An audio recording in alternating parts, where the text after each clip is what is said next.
Voilà, donc bi mbe ni karmo keni bilbiba karmo keni mbe lelo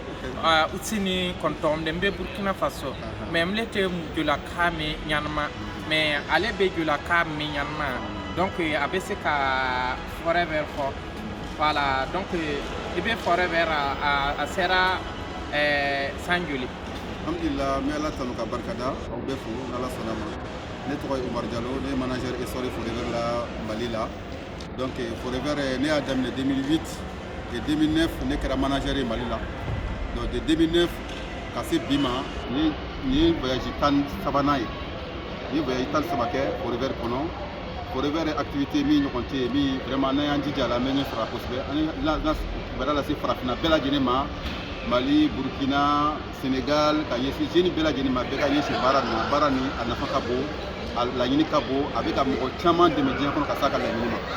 Donc, mais encourager Bekijis pour river la pour river Barami Nafakabo.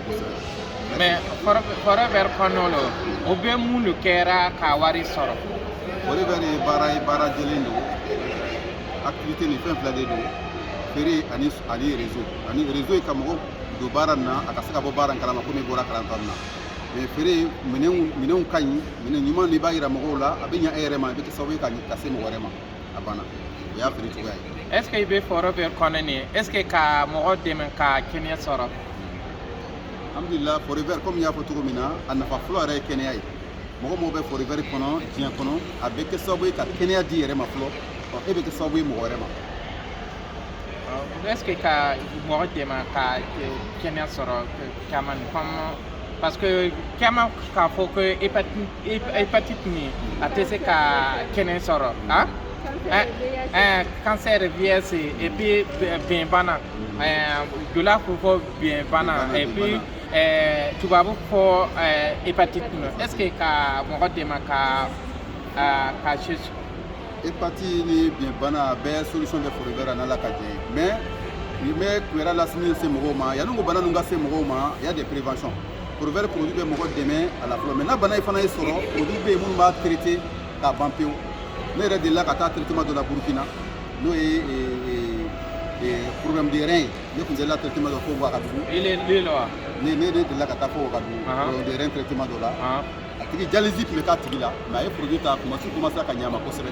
donc produit nous avec bana chidomeli chama furake tiens kono donc a tigi ni ka Kenya soro a tigi bana ni ba kundu ndara soro a tigi kunde sugene soro mais lebe boy wati na kunde sugene don doni soro afsara ma fura afsara ma kusebe alhamdulillah rabbil alamin donc a kain merci bien et retogore Ouseni Kontombi voilà amle be Burkina Faso manager et sort donc amle te la kaminyanma membe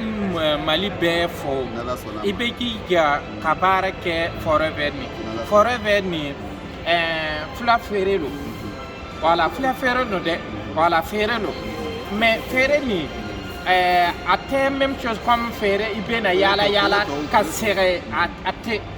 ni nana forever konani ibegi ya ka former ka yere former ka faire ni lo ibena faire ke par exemple de jaune ni ibe sani ni kera partenaire ni forever ni ibe bidon jaune ni sa wa fila ni keme woro et puis ibe ta faire wa saba ani keme worongola donc ibe tono soro wa kele ni kemelo voilà wa kele ni ko ibe tono ni empoché et puis forever ni bena bonus ni garder ni kalo sara ni abena bonus dima donc ni be giga ka point caisse tani ferelo parce que point caisse ni bidon tani point caisse donc ibe tono ni wa tani kele ni ko ibo voilà wa tani kele ni ko benefit tono soro encore bena bonus là bi ka giga ka point caisse tani feré ni ibe wa keme ni ko tono ni soro encore tono ni bana obena bonus dia donc quand il est le cas le feré ni lo forever ni ka bena fo ibe giga mo ka mo deme ka mo former olu fana bɛ se ka feere kɛ comme il est lo ni ka jija ka mɔgɔ ni ta par exemple lo commencer là mais tɛ feere ni lo mais ka former ka feere ni lo donc mɔgɔ caman bɛ tɛ feere lo donc ni ka mɔgɔ tan ni sɔrɔ k'ale a yɛrɛ former ni a yɛrɛ bɛ se ka kɛ comme il est même chose ni forever bena bonus caman ni di peut-être il bɛ se ka million 3 ni sɔrɔ comme bonus et puis tɔnɔ bɛ la et puis encore forever bɛ voyage ni di sisan bɛ Dubaï lo voilà bɛ Dubaï forever Abu Dhabi forever ka a bɛɛ san ka avion billet ni san ka hôtel ni san ka dumuni ni san a bɛɛ lo forever ka bɛɛ san voilà sisan o nana ka yɔrɔ ni visiter voilà ni ka Dubaï ni lɔ ale k'a lɔ ko yan ni nana kiya ni ma wari tigi lo i tɛ se ka yan don parce que hôtel ni que forever ni ka yɔrɔ ni san n bɛ loge ni o k'a fɔ ko su kelen no 140,000 su kelen 500,000 voilà o ko forever ka lon juma ni sara lo duuru sara gwensan et puis a bɛɛ lo donc ka yɔrɔ dɔ ni san nana ka visiter i ka ale kosɔn ka Umar Diallo lɔ ale ko fɔ ko bɛ a bɛ juste quoi donc tɔnɔ caman bɛ yen voilà donc encore n bɛ na fɔ ko fɔrɔ bɛ nin bana fila bɛ yen comme hépatite ni mɔgɔ caman ni ka fila ni san caman ka caman ta ka caman consommer ni hépatite ni bɛ yen ni ala sɔnna i bɛ na kɛnɛya sɔrɔ problème de rein voilà ni a ma taa yɔrɔ jan ni rein ni ma tiɲɛ ka ban ni ala sɔnna ni ka ta i bɛ na kɛnɛya sɔrɔ ni ala sɔnna ni mɔgɔ furula ni a ka ni a tɛ se ka den sɔrɔ forever produit caman bɛ yen ni a tigi ka san ka ta caman don ni ala sɔnna a bɛ na voilà et puis produit pommade caman bɛ yen safani bɛ yen a bɛɛ bɛ yen donc an bɛ Mali lo Côte d'Ivoire Burkina lo parce que n bɛ jolaka ni ma taa yɔrɔ jan mais Umar Diallo lo a bɛ yen voilà a bɛ se ka jolaka ni fɔ ka ɲa k'a bɛɛ expliquer i bɛ na lɔ ni et puis sisan baara ni internet lo on bɛ fɛɛrɛ ni internet kɔnɔ Facebook bɛ yen WhatsApp bɛ yen Telegram bɛ yen donc réseaux sociaux ni ce n'est pas un coin il faut s'amuser c'est pas comme on dit amusement à Diola voilà hein? Voilà donc c'est pas un lieu où on s'amuse donc ni portable bɛ yen i bɛ jija k'a feere ni lo n bɛ feere ni portable n tɛ yaala et puis ka mɔgɔ caman former au Burkina Faso le muso cɛ mɔgɔ lo et puis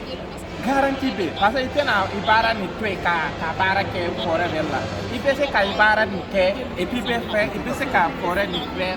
kɛ tuguni donc a tɛ baara tiɲɛ voilà a tɛ baara tiɲɛ et puis caman bon ne tɛ jolaka mɛn i y'a fɔ cogoya min na baara nin kɔni wulibali don ni mɔgɔ min cɛsiri a la a b'i ka vie changer cogo caman a baara sirilen tɛ fana i ka siri mɔgɔ la k'a fɔ ko ne ye parrainer diyagoya ne ma baara kɛ ne tɛ réussi non hali ne ye parrainer ne ye baara jɔ ne bɛ se ka réussir ni ka n parrainer muso lo voilà o kɔni bɛ ka wari nin sɔrɔ 10 fois ka tɛmɛ muso ni voilà donc premier tɛ dɛ bon premier deuxième ta la ne yɛrɛ ka filɛ ne ka marraine elle est senior moi il fait essor parce que munna parce que baara foro bɛɛ de ye baara de ye mɔgɔ tɛ mɔgɔ exploiter système pyramide dɛ k'a ko i bɛ mɔgɔ don baara ka exploiter o tɛ forever ye n'i ye min ye kɛ dɔrɔn i bɛ reponi i ka baara fɛ n'i ye min kɛ o bɛ d'i ma foyi tɛ d'i ma fu mais baara de b'a to i bɛ sɔrɔ hali y'a ye jama bɛ nin harali la nin kɛnɛ kan yan bi baara de ye mɔgɔ se yan mɔgɔ bɛ se i bɛ ɲɔgɔn se yan baara de b'an se yan o la c'est le travail qui paye o la n'i jija baara nin na n'ala sɔnna i bɛ fɛn sɔrɔ a la ala sɔnna ma. Baraka c'est bon. Hein? Je dis forever c'est un travail vraiment libre et c'est un travail personnel. C'est pas un travail parce que tu es embauché par quelqu'un. Dès que tu es parrainé, tu es ton propre patron. Donc tu n'es pas au défi de ton parrain. Tu peux dépasser ton parrain. Moi, je prends l'exemple de moi, je suis aujourd'hui essor au Mali. Mais ma marraine, elle est senior. Hein? C'est elle qui m'a parrainé. Elle a commencé Forever pour 5 ans plus que mon adhésion. Mais aujourd'hui, je suis essor, elle est senior. Donc, c'est pas Forever aussi, c'est pas une société qui marche pyramidalement. Donc, c'est un travail vraiment que tu dépends de quelqu'un d'autre. Si tu travailles, tu es payé par ton effort. Tu es payé par ton travail. C'est ce que j'ai à te dire. Merci.